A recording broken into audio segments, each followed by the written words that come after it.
महाभारत में श्री कृष्ण की जगह अगर पुरुषोत्तम राम होते तो क्या होता, इसका कल्पना आप लोग कर ही सकते हैं। क्योंकि श्री कृष्ण जी अपने लक्ष्य को पाने के लिए साम दाम दंड और भेद सभी तरह से हासिल करने का प्रयास करते हैं, लेकिन पर पुरुषोत्तम राम, मर्यादा पुरुषोत्तम राम, उन्हें कभी भी नीति का सहारा नहीं लिया।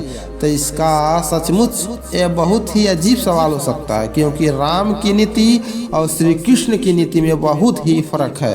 श्री कृष्ण अपने लक्ष्य को पाने के लिए साम दाम दंड और भेद सभी तरह से हासिल करने का प्रयास करते हैं, लेकिन पुरुषोत्तम राम उन्हें कभी भी नीति का सहारा नहीं लिया। तो ऐसे में यह सोचना है कि यदि महाभारत काल में कृष्णवी की जगह राम होते तो क्या होता।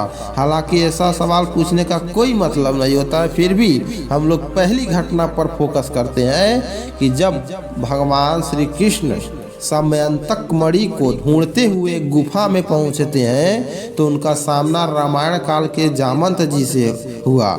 वह मणि जामवंत के पास थी। भगवान श्री कृष्ण जामवंत से द्वंद्व युद्ध हुआ। जामवंत जब युद्ध में हारने लगे तब उन्हें सहायता के लिए अपने आराध्य प्रभु श्री राम को पुकारा। तब आश्चर्यजनक होकर उनकी पुकार सुनकर भगवान श्री कृष्ण को अपने राम स्वरूप में आना पड़ा। जामवंत यह देखकर और अपनी भक्ति से परिपूर्ण होकर भगवान श्री राम ने ही जामवंत को वरदान दिया था कि वे श्री कृष्ण के रूप में उसकी इच्छा पूरी करेंगे।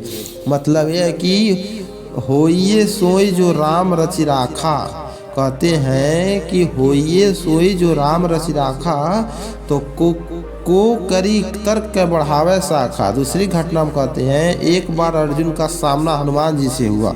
अर्जुन ने कहा कि यदि मैं होता उस समय तो बाणों से ही सेतु बना देता, इतनी मेहनत करने की जरूरत ही नहीं होती। तब हनुमान जी से कहा कि अच्छा ऐसी बात है तो हमें अभी बना दो, यदि वह सेतु मेरे पग से टूट गया तो अर्जुन ने कहा कि मैं अग्नि में चला जाऊंगा। हनुमान ने कहा मैं हारा तो मैं चला जाऊंगा। जब यह बात श्री कृष्ण को पता चली तो प्रकट हो गए, क्योंकि वह जानते थे कि यदि सेतु हनुमान के पैरों से टूट जाएगा अब मेरा सखा अर्जुन खुद को भस्म कर लेगा, और नहीं टूटा तो मेरे भक्त हनुमान पर संकट आ खड़ा होगा। धर्म संकट की इस घड़ी में श्री कृष्ण ने दोनों को ही बचाया।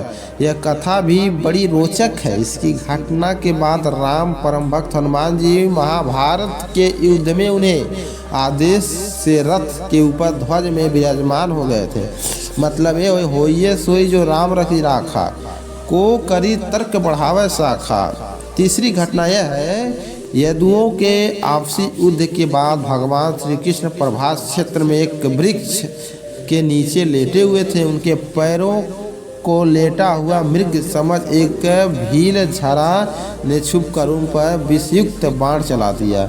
जब उसे पता चला कि बहुत पछताया, तब भगवान ने कहा कि तू चिंता मत कर, आज तेरा बदला पूरा हुआ, क्योंकि मैंने भी तुझे छुपकर तीर मारा था जब तू अंगद का पिता और सुग्रीव का भाई बाली था। मतलब यही हुए कि होइए सोई जो राम रखी राखा, को करी तर्क बढ़ावे शाखा। दरअसल भगवान राम स्वरूप में ही होते हैं, वही करते हैं जो श्री कृष्ण रूप में किया।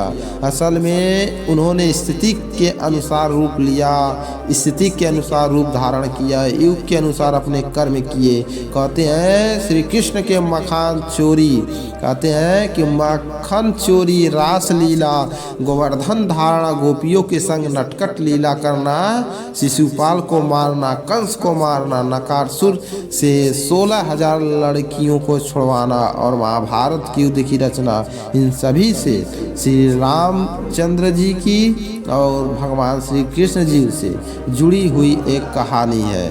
कहते हैं गोस्वामी तुलसीदास जी श्री रामचरितमानस में कहते हैं कि होइए शाखा जो राम रखी राखा, को करी तर्क बढ़ावे शाखा, अस कही लगे जपन हरिनामा, गई सती जह प्रभु सुख धामा। कहने का अर्थ यह है जो कुछ राम ने रच दिया वही होगा, तर्क करके मौन, कहते हैं तर्क करके कौन शाखा विस्तार बढ़ावे, मन में ऐसा कहकर शिव भगवान हरि का नाम जपे। और सती वहाँ गई जहाँ सुख के धाम प्रभु राम गए।